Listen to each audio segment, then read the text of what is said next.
जिथं कुठं कमी पडेल तिथं तू हजरच आहेस. याला कारण आहे. तुला काय वाटतं? एखादा कमी पडला ना त्याला पुढं कसं न्यावं हे आमच्या रक्तात आहे. आणि हे तुमच्या रक्तात आहे.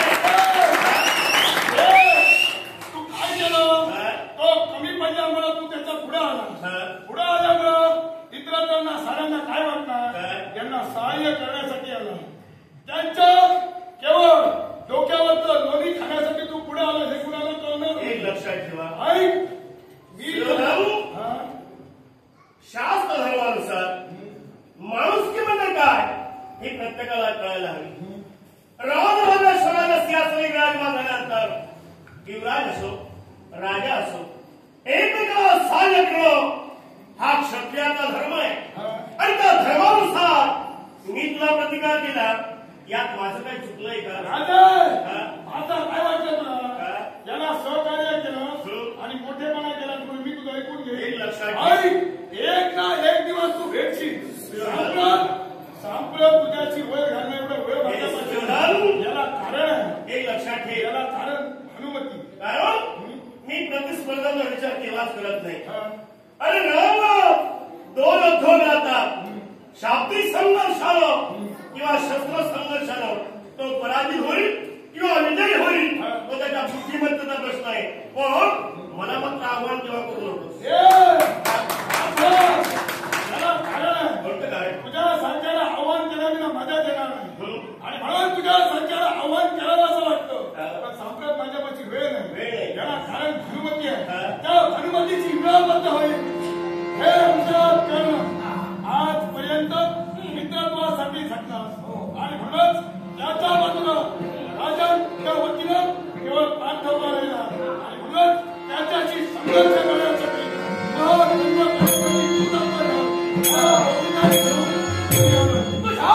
शब्द मला सहाय्य तू कर.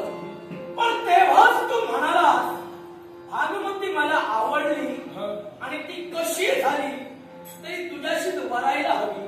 तेव्हा ते शब्द करणं नाही विसरला. तेव्हा तुला सहाय्य करेल हा माझा शब्द आहे. निवांत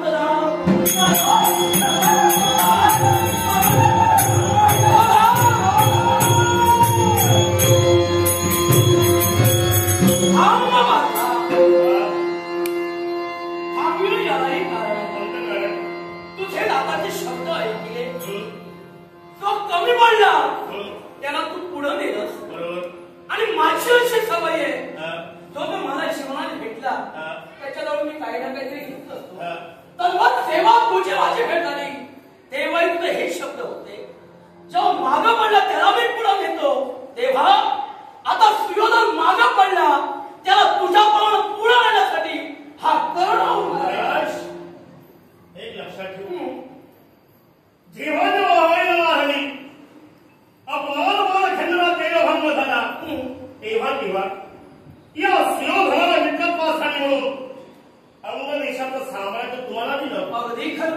रामराजेश म्हणून हस्तिनापूरच्या राजवरासाली आपला गुणगौरव झाला. मग राज करता याला धर्माला प्रोत्साहन द्यावं किंवा धर्माला द्यावं? धर्माला द्यायलाच हवंय. आणि धर्म मी का म्हटलं याला हे कारण आहे. धर्म ही व्याख्या फार वेगळी. अगदी धर्म म्हणजे तो नीतिनियम बांधला गेला. एखाद्या गोष्टीबद्दल सूक्ष्म अगदी नियमांचं पालन ज्यानं केलं त्यानं धर्म जोपासला हे तर सत्य. मग तोच धर्म तू जर साकार करायचे मग त्याच धर्मानुसार हा कर्ण सुद्धा उभा आहे. अधर्माला प्रोत्साहन देणं हे राजाचा धर्म नव्हे. मान्य आहे. कारण अंग देशाचा राजा सिंहासनी विराजमान झाल्यानंतर आपण शपथ माहिला परकन्या माते समान परस्त्री माते समान परकन्या भगिनी समान आणि परत धर्म वमना समान मैका स्त्रीचा लग्न मंडपा अपोह असताना हे तुम्ही कसं काय सहन केला? त्यालाही कारण आहे. कारण राजधर्म साकारण्यापूर्वी मी स्वीकारला तो मित्र धर्म आणि त्या मित्र धर्मासाठी हा कर्ण उभा आहे.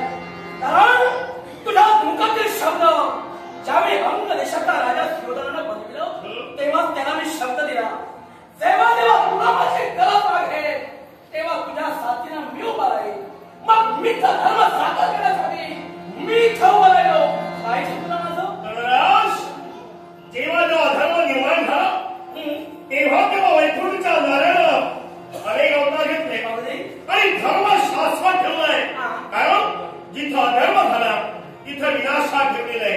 आणि विनाश होऊ नये ही माझी महत्वाकांक्षा. म्हणून देवाचं वेदवाक्य आम्ही आपल्या हृदयाच्या गावात घेऊन धर्मानुसार या प्रार्थनालय या प्रार्थनावश आहे. मी केव्हाच म्हणणार नाही, पण देवाचे शब्द जसे तू जोपासू लागलास तसं मित्र तत्व मी जोपासू लागलो. आता शिवला शब्द दिला, त्या शब्दाला माघारी फिरणारा हा कर्ण केव्हाच नव्हे. राजाला म्हटल्यानंतर धर्म अर्थ काम आणि मोक्ष हे 4 पुरुषार्थ त्याच्यावर मी वास्तव्य करते. मग धर्माचा धर्म करणं, मित्र प्रेमासाठी धर्म करणं हा राजाचा धर्म आहे का? तरी राजाचा धर्म जरी असला तरी केवळ शब्दाला जाणणं हा कर्णाचा धर्म आहे का? शब्दाला पळत करा मी केव्हाच नव्हे. ज्यार्थी माणसाचा आत्मा झाला त्यार्थी माझ्या समोर मी अधर्म केव्हा सार होऊ देणार नाही. आणि स्त्रियांचं चारित्र्य काय हे जेव्हा कळलं ना तो यशोकीर्तीला गेला. कारण या जगाच्या असमंतात अनेक पुरुषाच्या चारित्र्यापेक्षा स्त्रियांची महत्त्वी फार होते. स्त्रियांचं महत्व ज्याला कळलं तो सन्मानाला लागला आणि स्त्रियांचं महत्व ज्याला कळलं नाही ना तो रसातला गेलेला आहे. अगदी मान्य. तरी पण अगदी शिवराजाच्या मनात धरली ही भानुमती याला कारण तीच होय. कारण अमापतीचं कर्तव्य तिनं ते शिवनात घडविलं. अगदी त्यानं ऐकलं तेव्हा तिच्या मनाला धुरळ पडली आणि तेव्हा त्यानं मला सांगितलं अमराज कर्णा, अरे मनात माझ्या भानुमती भरली तेव्हा धर्माला नव्हे. तिनं स्वतः ती मला वरमाळा घातली तर ठीक नपेक्षा माझ्या इच्छेसाठी हस्तिनापुराची साम्राज्ञी मी त्याला तेव्हा त्याला मी वचन देऊन सांगितलं तुला मी सहाय्य देते. अगदी त्याला सहाय्य करणं माझा धर्म आहे. सहाय्याच्या महत्वाकांक्षा आपला झाला असेल पण स्वयं हा मला पसंतीचा होता. त्याच्या मनाला वाटतंय सौंदर्याला शोभे, गुणाला शोभे अशा सभेत लग्न करावं हा त्याचा नित्यनियम होता. मग तो नियम या सुयोधनाला का मोडावा? अगदी नित्यनियम असताना सुद्धा मोडीला त्याला कारण मी सांगायला नको. अरे पुरुषाच्या मनाला भुरळ पडते ती म्हणजे स्त्री. आता त्याच्या मनाला भुरळ पडली आणि केवळ वासना त्याच्या अंतराने निर्माण लक्षात ठेवा या लग्नमंडपात सारे वीर म्हणून जन्माला आले ते सौंदर्यवान नव्हे की काय? इतर कोणाला इथं भुरळ पडलेली नाही. अरे इतरांच्या मनाला पाडलीच आहे पण तेव्हा तो योद्धा वीर क्षत्रिय म्हणून त्यानं ते कर्तव्य केलं यात त्याचं काही. अरे क्षत्रिय म्हणून आहे हे घराच्या मुळं आहे. कारण एका लग्नमंडपातून स्त्रीचा अपमान केलं, पात्र तिच्यावर खाल घालणं हे विलंब कर्तव्य आहे. विचार करायला हवा ज्याला 4 पुरुषार्थ आपल्या अंगीकृत केलंय ते काय तुम्हाला पण मित्र माझ्या हे सत्य हा माझा धर्म आहे.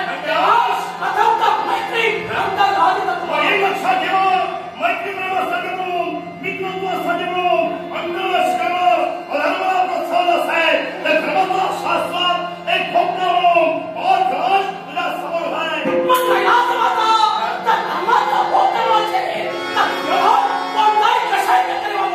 पण मित्र धर्म सांगणार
तुला सकल होतो विश्वासाला कथा करू या प्रश्नाचं उत्तर विश्वासाला या वादाला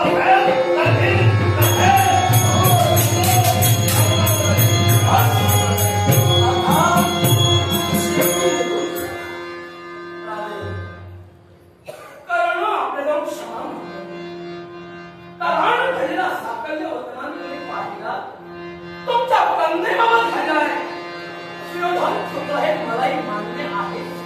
तेव्हा मी एकच सांगेन, तुमच्या कन्येच्या जीवनात दुःखात